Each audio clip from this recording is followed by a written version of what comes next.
Welcome to Dark Side Story. Before we begin, please subscribe to my YouTube channel and don't forget to hit the notification bell for more videos. One of the unsolved murder cases in the Philippines is 52 years old and will stay unsolved forever. I wasn't born yet when this crime happened. However, the elders who raised me have been telling the story as one of those unsolved crimes in the country. The case has been sensational since it hit the front pages on May 30, 1967 for two reasons. 1. It was the first known case of a chopped body, murder and mutilation, and 2. The police had 4 suspects but couldn't put any one of them in jail.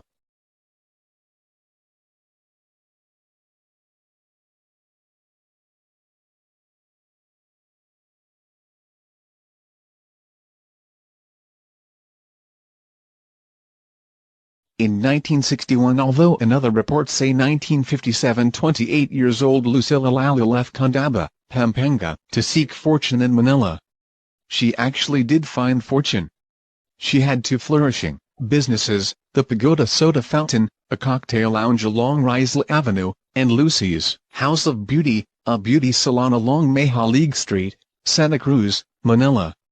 She became a common-law wife of a married policeman, Aniano Vera, whom she had a son as reported. However, she also had a lover, Florante Relos, a 19-years-old waiter of the Pagoda Soda Fountain.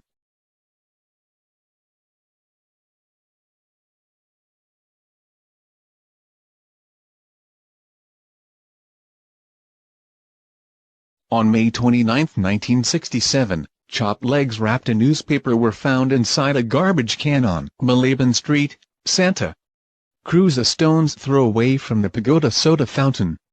A day later, a headless and legless torso was found on a vacant lot along Epifanio de los Santos Avenue near the Guadalupe Bridge. It took time for the police to identify the body using the fingerprints of the dead hands, which subsequently found to match on one person found in the police clearance files, Lucila Lalu y Tolentino. Until now, the head, or skull, is never found. But autopsy revealed that she was 1 month pregnant at the time of her death. In a desperate search for her head and for her murderer, the police had to dig in to her past. So it brought up the issues about her common-law husband, Patrolman Aniano Vera, and her lover, Florante Relos, plus 2 other lovers.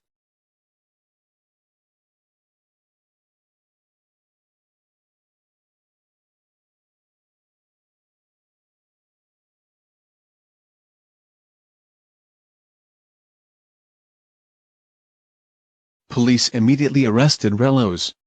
But his alibi was airtight, and which was corroborated by his 2 friends.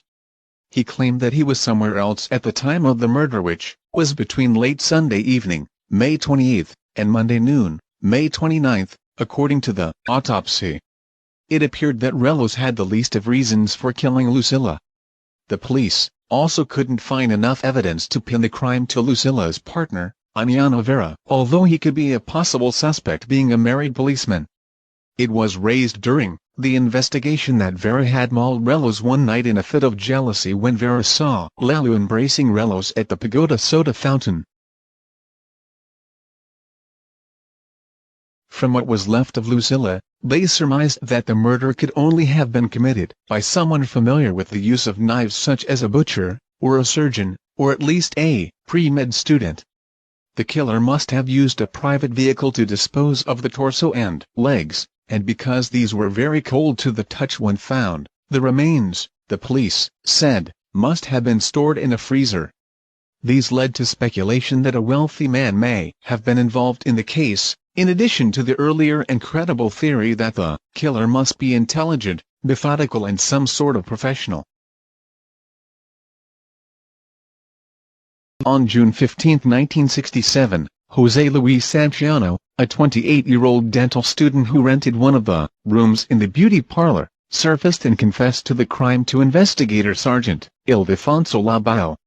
He alleged that on May 28, Lalu tried to seduce him. In rejecting her advances, Santiano claimed to have accidentally throttled her to death.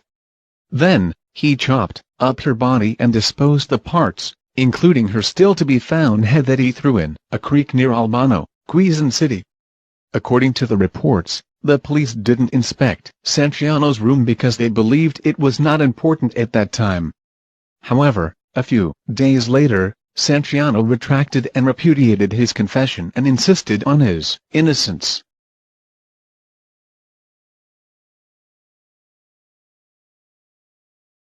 The case was even more muddled when mystery witness Dr. Nora Labao came forward to testify that Santiano was coerced by Labao into owning up to the crime. When Santiano's room was finally checked, the door was found to have been forced open. Found inside were bloodstains on the floor, kitchen knife, razor blade and a woman's stockings, supposed pieces of evidence that the fiscal found so unconvincing, he had the NBI take over. Later on, Santiano was found not guilty of the charges against him. Another fourth suspect, an unidentified printing firm executive, was never pursued.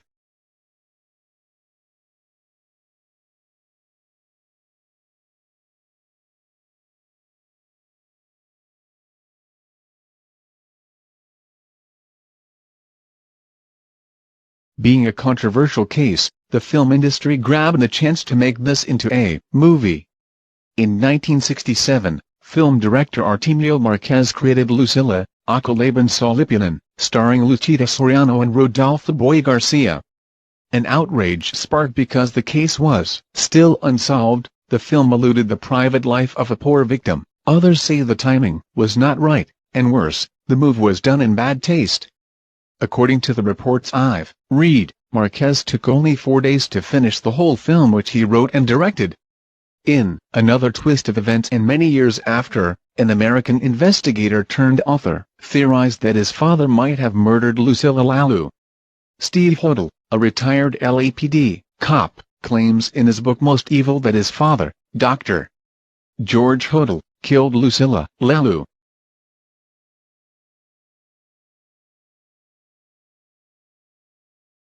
I am Nathan Diamos, your narrator. Hope you liked this video and thank you so much.